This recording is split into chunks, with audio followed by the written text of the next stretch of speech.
invited Floyd to come up here to speak. I've never heard us talk, but probably about 30 or 40 people approached me about his lead, and said that he would be a wonderful speaker for the conference, and so we made arrangements, and we met at.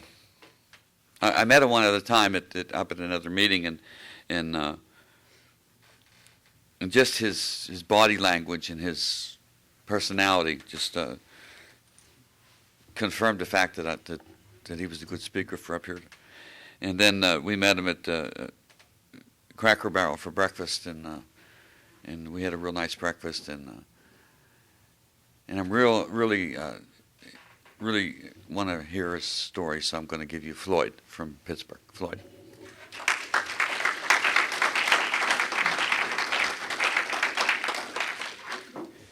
My name's Floyd. I'm an alcoholic. And I'm from Canonsburg, that's south of Pittsburgh. Perry Como territory. That's where Perry Como and a few other celebrities are from.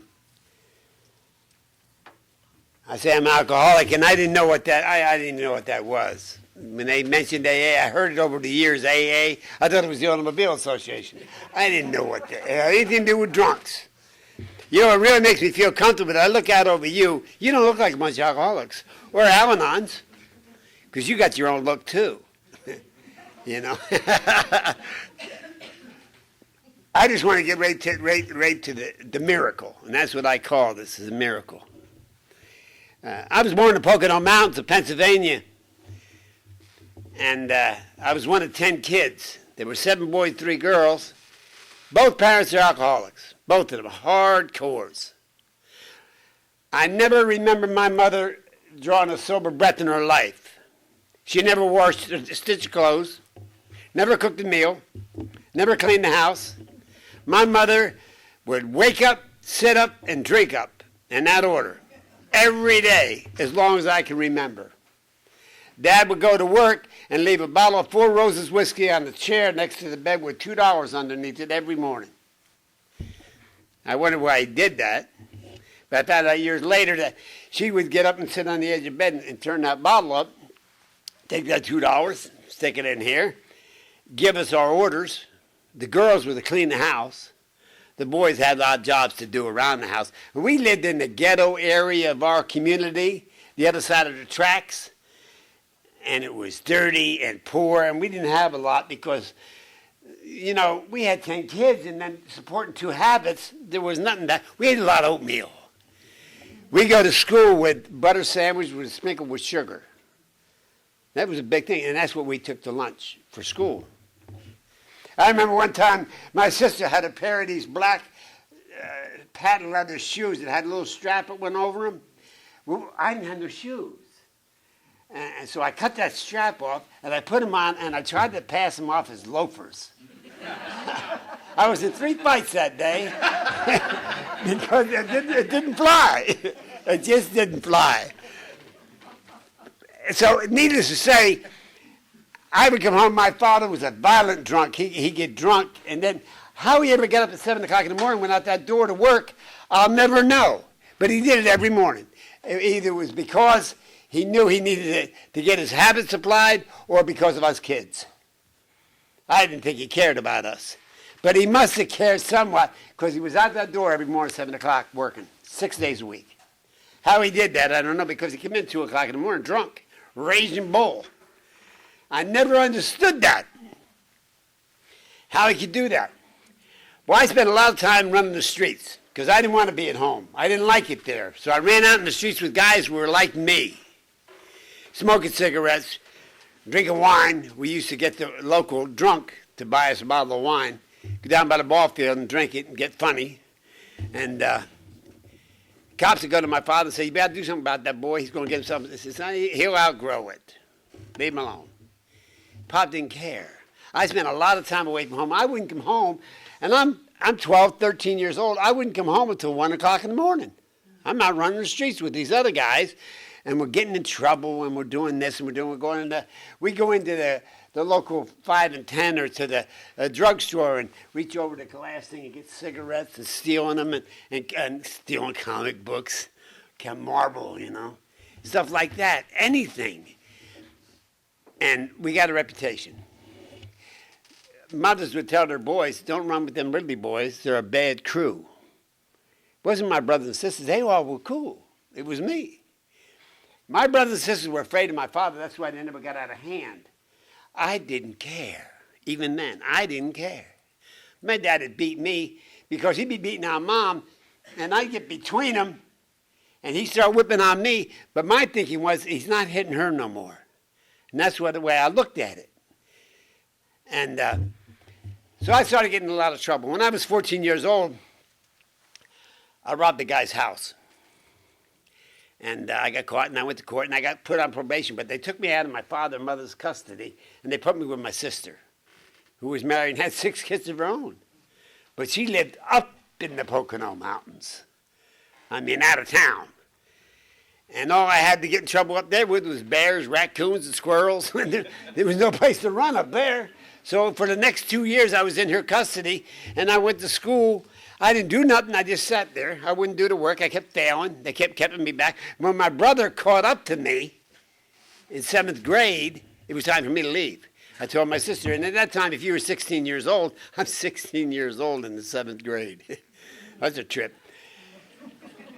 My sister signed me out because she needed help with those 6 kids anyway and the place up where I lived. So I left school because my younger brother, caught up to me, and that was embarrassing right there. So I left. And I stayed okay for 2 years when I was with her. And then after the probation was up, I went back to town, and I kept doing what I always did, getting in trouble.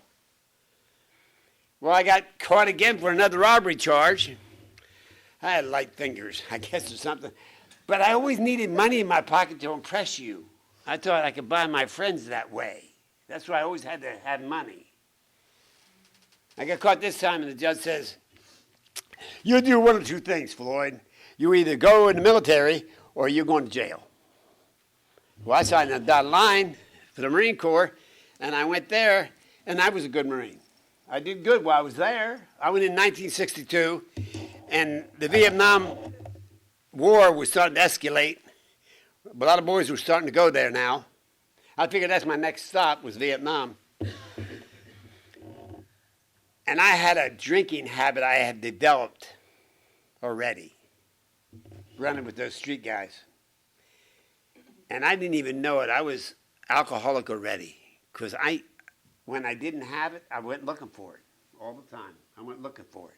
I needed it more or less. I didn't know I needed it. I just know I wanted it. So I come home on furlough from the service, and the military was only giving me $76 a month. I can't drink on $76 a month. That's one night. You know, I'm just being the big shot I am. I got to blow that money, and I couldn't support my habit on $76 a month as an E1. But I come home on furlough one weekend, and I'm talking to my buddies in the bar, guys I grew up with, and they're on a robbing rampage. They're going around robbing places, and they always had a pocket full of money. So what I became was a weekend robber. I get furloughed from the Marine Corps, I come home and go with these guys and rob places. And they go back to the base on Sunday night, 10 o'clock. Had a pocket full of money. I was the cock of the walk. Man, I had a pocket full of money. Big shot. Well, you can't do that behavior very long without getting caught. And the cops got me, threw me in jail. Well, it wasn't a couple of days later. Here come the Shore Patrol. I figured, well, they'll get me out of this. No. They had hand-delivered my discharge to me. It says, the Marine Corps has no further use of your services. And handed my discharge. Well, I had 15 counts of robbery in 3 states.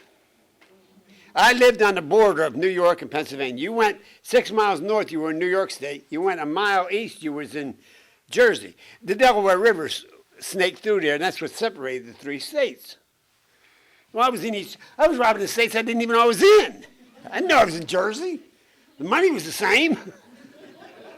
So I go, New York wanted the first shot at me, so I go to court in New York, and because of my bad juvenile record, they gave me 6 years at Western Penitentiary in Pittsburgh. They did not play with me. So you do 6 years, you don't get parole.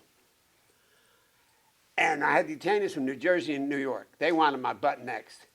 I did the whole 6 years. Well, here I am now. Get a drift of this. I'm 19 years old now. I'm going to the Western Penitentiary in Pittsburgh. Bad place. And I'm cute. Get my drift? I'm cute. 19-year-old boys in the penitentiary get a problem. And I knew this going in. I said, they're going to try to do something to me, and I'm going to kill somebody, and this is where I die. Because I'm going to die here, because they ain't going to be doing that to me. So they put me in the prison van to take me to the Western, and I heard them guys talking that Kennedy just got shot in Dallas, Texas. It was November 22nd, 1963, was when I got shipped to the joint. I went there, and they put you 30 days in quarantine before they throw you to the dogs out in population. I'm in that. The thing that saved my life, there were two guys doing time at the Western at the time I knew from the streets, and they were guerrillas. Saved my life. They passed word down to quarantine, tell Floyd when he comes out in population, he had no problem. He'll run with us. And I did. I had no problem. Nobody messed with these guys. What I learned to do was I learned to make Raisin Jack, and I was taking the roll-on deodorant. We'd squeeze that out, and it was alcohol, and we were sniffing thinner through a rag, paint thinner, get you high, anything to get loaded, because I didn't like where I was. Who would? And I didn't like what I had became, and I didn't like what I saw when I looked in the mirror. So I tried to alter that. And we take chemicals into our system. I don't care if you shoot it, drink it, pop it, take it as a suppository. If you're taking that stuff in your system to change who you are, that's addiction. I was strung out and didn't even know it. I stayed loaded the whole 6 years. But I did finish high school. Woo, got a GED. And I was what they call a stand-up con. I was all right.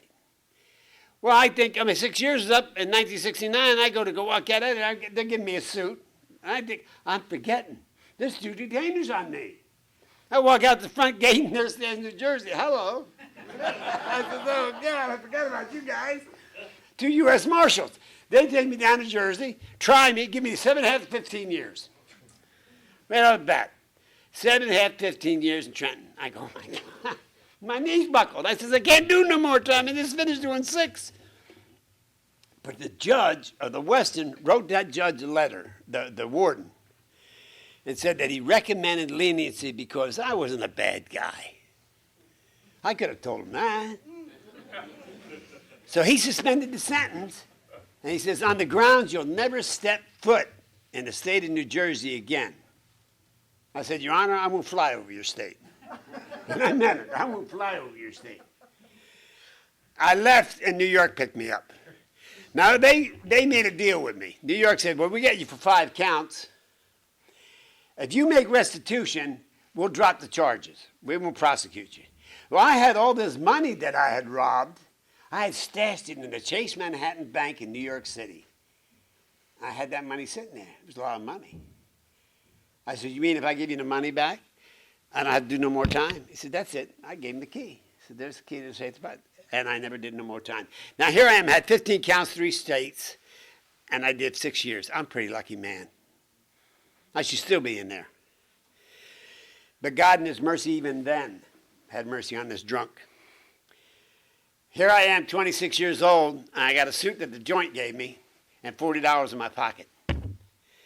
And I don't know nothing. And so what am I going to do? My older brother went to the Naval Academy, graduated, was a naval pilot for a while. His eyes went bad. They grounded him. He got out. He went to law school. All my other brothers and sisters turned out well. All the girls married professional men. I got 2 brothers became top chefs. The other one's a hospital administrator. And then there was Floyd, this wild renegade, this crazy man. You know, it just went, something happened there. That night my dad and mom made love or something. Something happened. You know, something went way haywire. Must have been Halloween night or something. I don't know. But I know I was a basket case, and I didn't know it. But I knew my brother, Art, he liked me. You know, I was in lockup. He'd write me a letter now and then. Tell me what I was doing. Send me a few bucks for cigarettes. So I go back home. And home's the last place I should be because they remember me. They don't want no parts of this guy. And my brother knew this. Now, he's starting a law firm in this town. I go there. And I says, Artie, I need to get a break in. I need to start. I don't know what to do. He said, I'll tell you what I'll do. I'll help you get started. He gave me $1,000 and told me to find a life, but not here. Go someplace else. You know, we didn't want you here. So I left, and I'm only 86 miles from New York City, so I go into New York City thinking, well, I'll make my fortune here. Here I am, 26 years old. I got one suit, and I got $1,000 and 40. $1,040, the 40 bucks I got. And I went to New York because I'm going to make a killing now. I'm going to be a wheeler and dealer. I go there, and in a couple of months, that 1,000 was gone, and I'm laying homeless on the streets of New York, and I don't know which way to go, and I found the Bowery, Skid Row. I stood in the corner of Bowery and Houston Street, and I looked down both sides of the street, and I saw the derelicts laying in the gutter, dying. Women, too. And I said, this is where I belong. My self-worth was underneath a rock somewhere. I fell in with these brothers and sisters, and I found I need somebody to teach me. So I got a mentor, a teacher, Panhandle Pete. 40 years he's been on the road, and he became my mentor, my guru. And I sat under his teaching for the next 2 years laying on Skid Row in New York City. He taught me every conceivable way there was to survive in that lifestyle, and I learned it well. And people were dying around me every day, and the meat wagon come through and throw the bodies in the trucks, and they take them to the morgue, and when they get 6 bodies, they put them in a cardboard coffin, and they take 6 of them at a time out to Long Island, and they put one on top of the other, and they bury them. It was called Potter's Field, and they buried them. No marker, no nothing, and that was the end of that, because they didn't have nobody. Now I'm sitting down there drinking my La Bohemia white port. It was chemical. It wasn't even fruit of the vine. It was chemical. You shake that in the sunlight, man, you see the little things floating in there. But I'm drinking this stuff, and it's doing for me what all the ice in the world can't. It makes me think I'm okay. And I'm thinking, I don't want to go to Potter's Field. I got to get out of here. So I go to my mentor, and he says, you're ready to go forth, Floyd. So he gave me my diploma. I graduated with honors. And I took off. For the next 35 years, I became, a hobo. I rode the rails. I learned how to do that. And I traveled coast to coast, down into Mexico, up through Canada. The only thing I knew how to do was how to ride a freight train, how to start a hobo camp, and how to live by my wits. And I did that for 35 years. I didn't care about nothing, about where I was going to get my next drink and a cigarette. And I got famous in the hobo circle because I had good camps. People would be in Shreveport, Louisiana, and say, I'm going Texas way. What do we got going there? I said, Floyd's got a camp in Amarillo. Okay, good. Because I made good beans. I always had a pot of stew going. And when I stopped at my camp, a tramp knew he could get a cigarette, a drink, and a bowl of beans. He knew that. And I started a lot of camps across the nation, all over this country. And my camps became famous. Floyd's got a camp in Shreveport. Let's go down there and have some good beans. And they'd take a freight down there and come for dinner.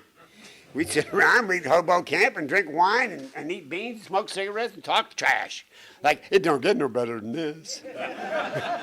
We didn't know how sick we were. Here we are, this stuff is killing us, and we didn't know it. We did not know it. We had no idea. Well, listen, you can't drink like that and live like that without your body telling you something. My body started shutting down. I'm in Colorado, and I'm in a park drinking with a bunch of other winos, and I'm starting to get sick, and I'm throwing up blood. So I get nervous, and they say, we know a place up north that takes care of guys like us. It was called the Detox. I never heard of these places. And these days, they were just starting to have them. Detoxes, treatment centers, things of this nature. So I said, let's go. So we go on up there. You know what they did? They took me into this detox center, gave me a shower. I take a bath once a month if I needed it or not. At that time, I was like an aristocrat. I had a certain air about me. Now, I smelled funny. You know, I didn't take baths, and I was dirty, and I had a beard down in my belt buckle and long hair and a bandana. You wouldn't have took me to a worm wrestle. It looked bad, and I looked the part of a nasty old drunk. But you know what? They treated me with kindness. They put me in a bed. They gave me medicine so I wouldn't shake because I had it bad now. When I detox, I hallucinate, I had seizure. And so they gave me medicine so that wouldn't happen to me. And then you're only there 5 days, and I'm eating 3 square meals a day. I was eating off a plate. You know what I remember about that first detox of mine? I'll tell you what I remember today at 60-some years old. I went in my room that night, the first night I was there. I sat in the bed. I laid down that bed. And my body sunk down in that mattress. And my head went back into a soft pillow. That was foreign territory for me. I'm used to concrete, the bush, bridges. That's where my home was. And here they gave me a bed. And I pulled the sheets up, and they smelled good. I said, wow. You know, the thought that went through my head was that I must have did something right along the way to get this. And that might not mean nothing to nobody else. But for this drunk, that little thing meant the world to me at that point. 5 days later, they told me, you got to leave, and I'm still sick. And they said, Floyd, and they got a halfway house upstairs. You didn't have to go through treatment. You could go right from the detox right to the halfway house in them days. He said, you can get a job. And I said, what? They said, a job. I said, yeah, right. You're going to get a job, right? You're going to hire me. Anyway, I don't know how to work. The only thing I did was I'd on a little truck once in a while and get a few dollars for a bottle. You get a job, you can stay up in the halfway house. Well, I needed some more healing time because my body was ripped. So I went in and got a job washing dishes at a Greasy Spoon. I think I made $1.25 an hour. But it was enough so I could stay upstairs. I stayed upstairs. Now, there was a girl that worked there at night. She checked in all the new people coming in detox, Kathy. Well, see, what happened was when I sobered up, my body woke up. And I looked and I went, wow. See, that part of my life was dead for years. But I woke up and I sobered up and I went, whoa, she's cutie. You know, long hair, pretty. And I started putting my intellectual moves on her. You know. I'm going to tell you how sick this girl was. This girl was working in a recovery setting. This is how sick she was. At 3 months, she married me.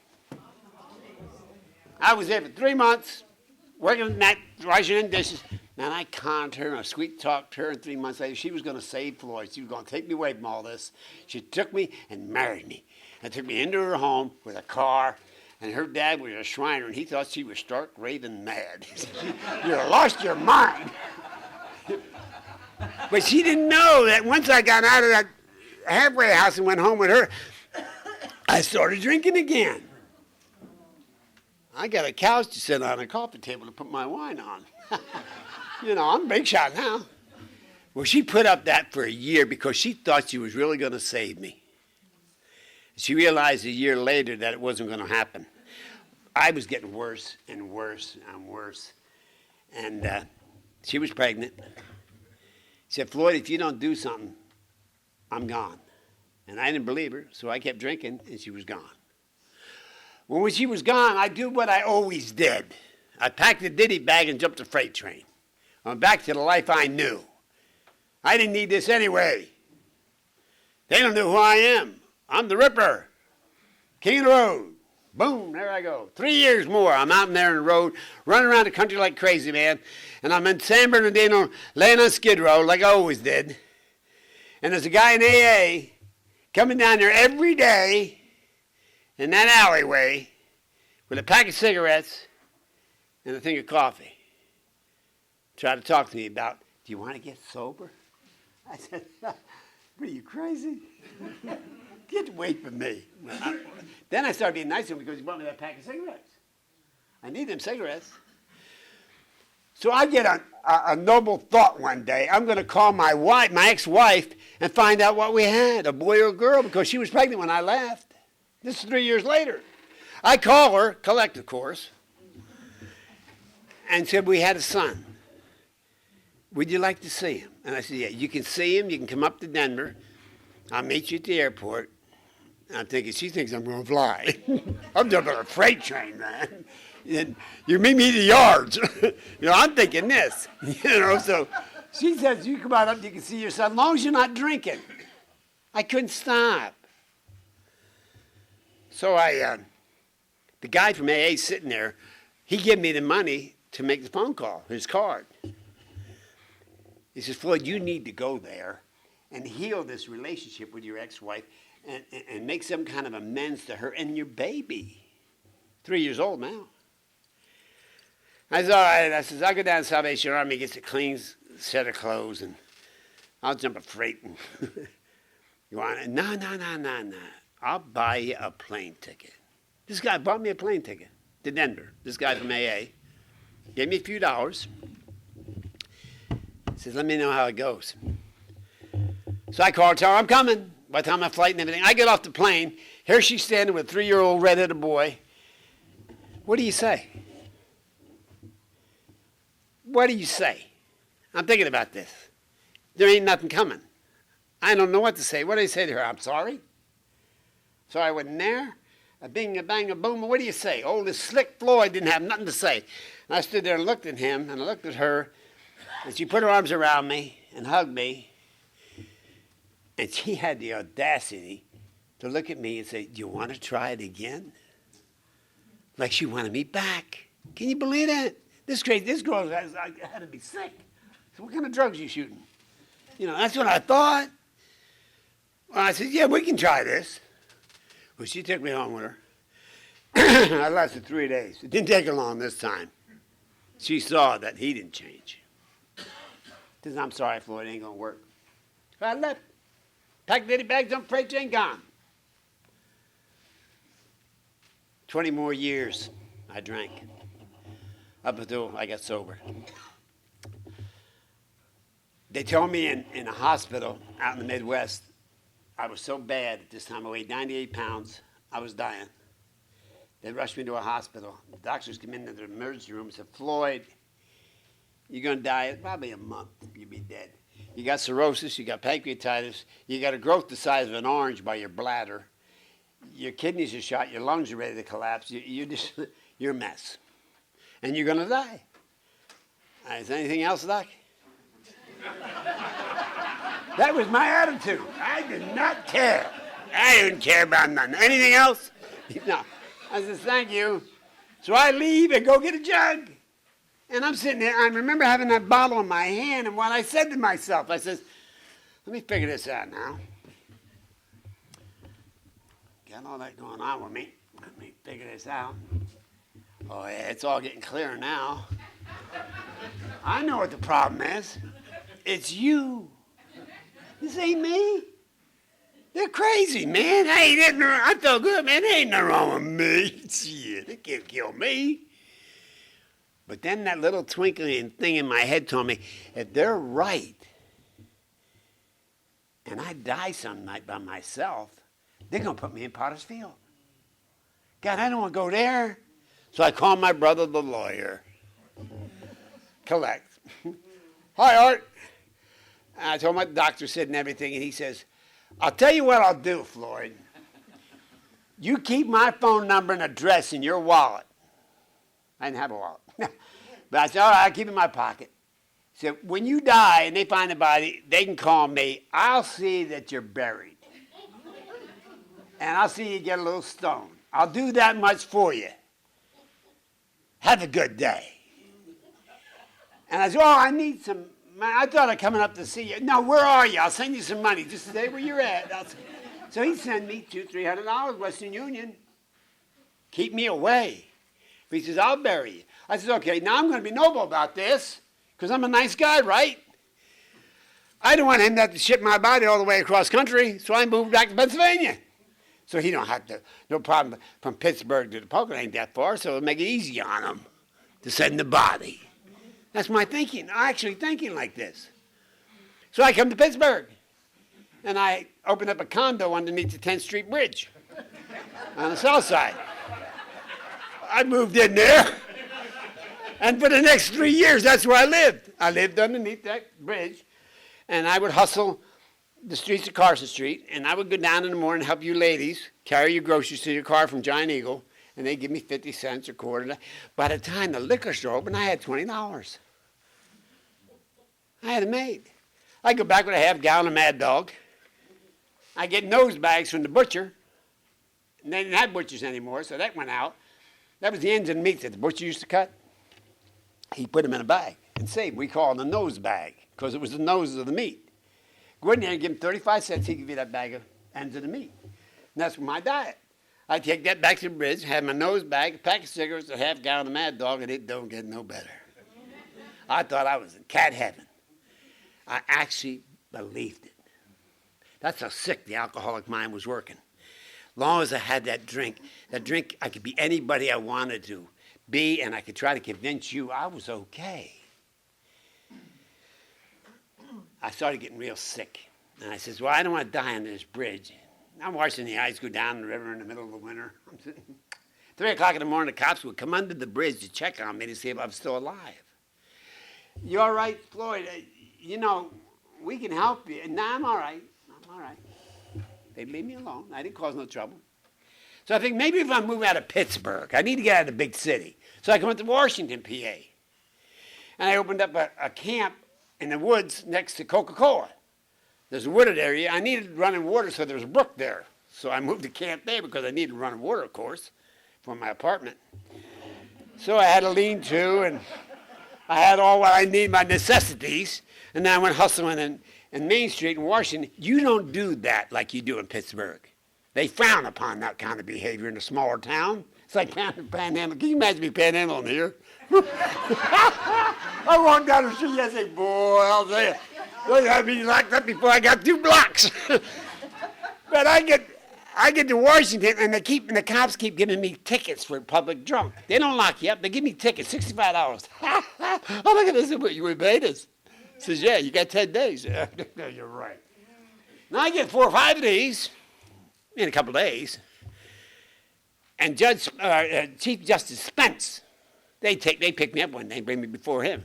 Well, Spence knew me from reputation. He said, well, he lives out over in that wood area, in the woods there, in that lean-to. He says, yeah, that's him. Don't bring him in here. Get him out of here. Don't lock him up. I ain't going to feed him. We ain't going to house this drunk.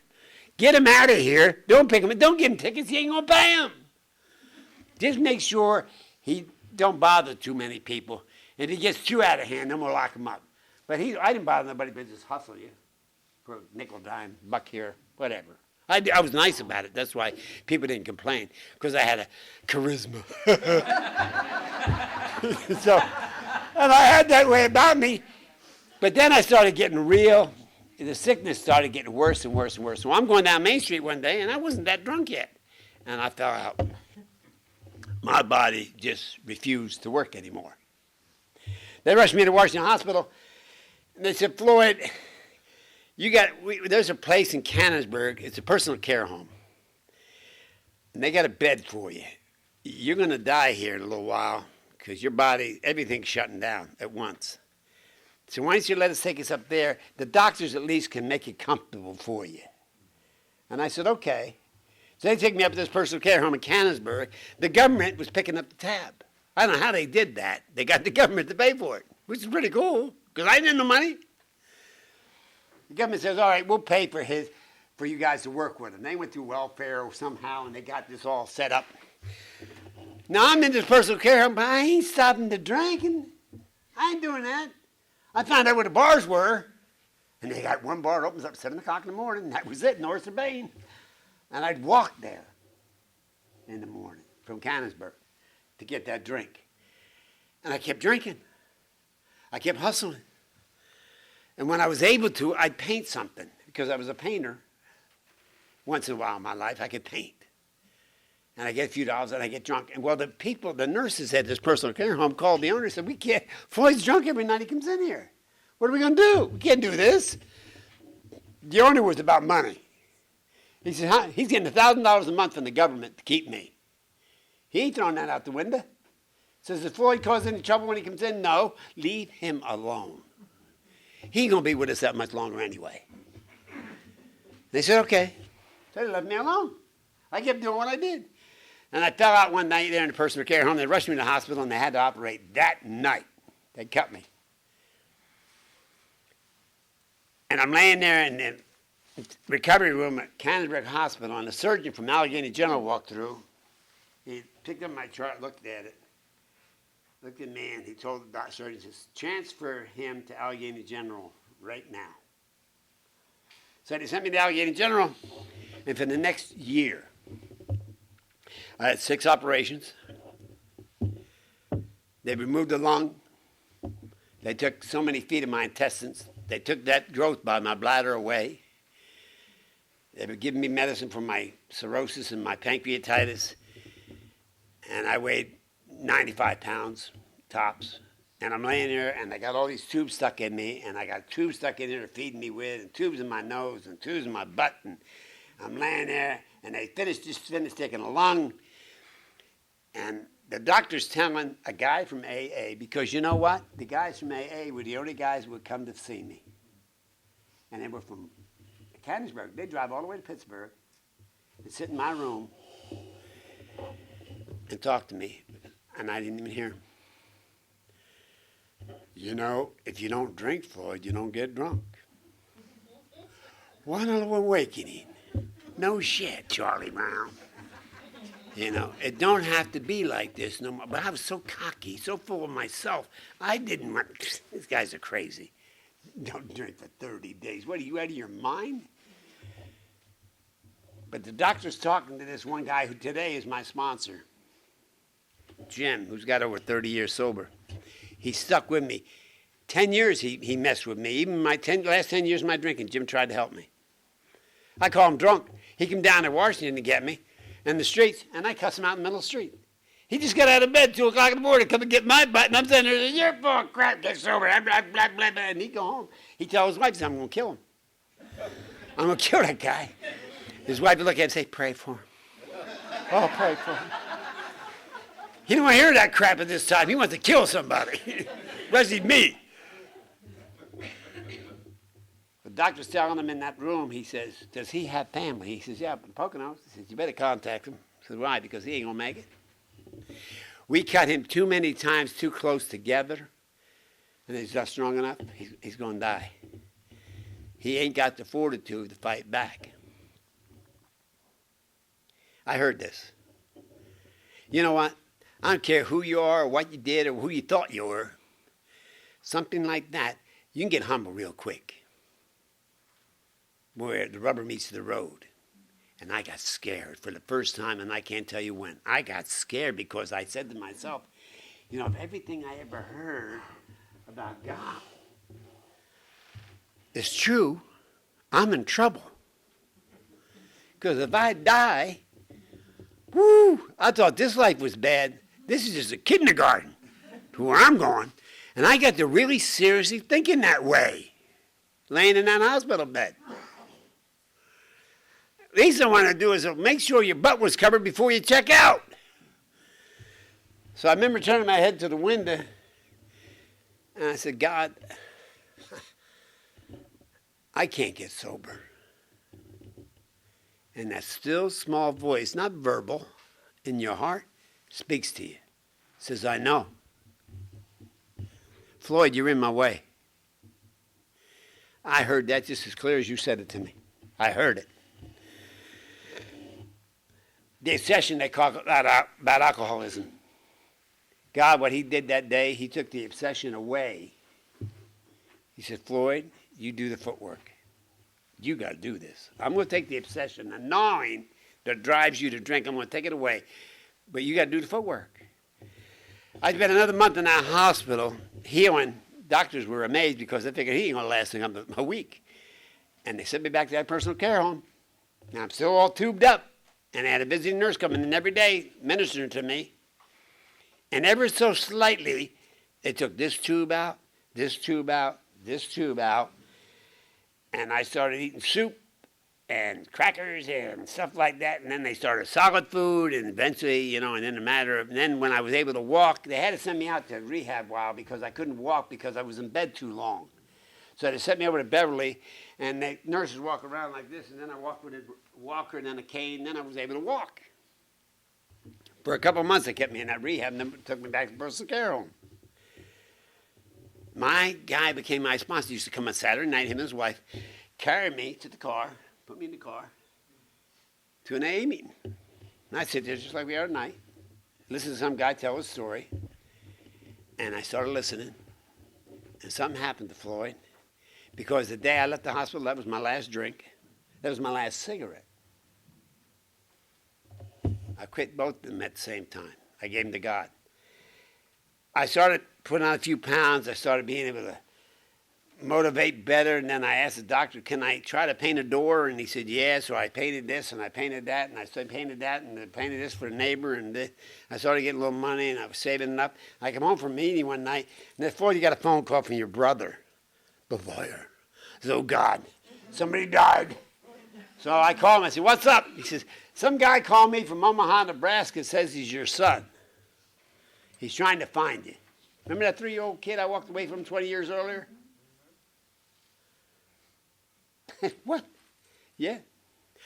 It's in your ballpark, man. Here. He didn't believe I was sober or trying to get sober. He just knew what I was.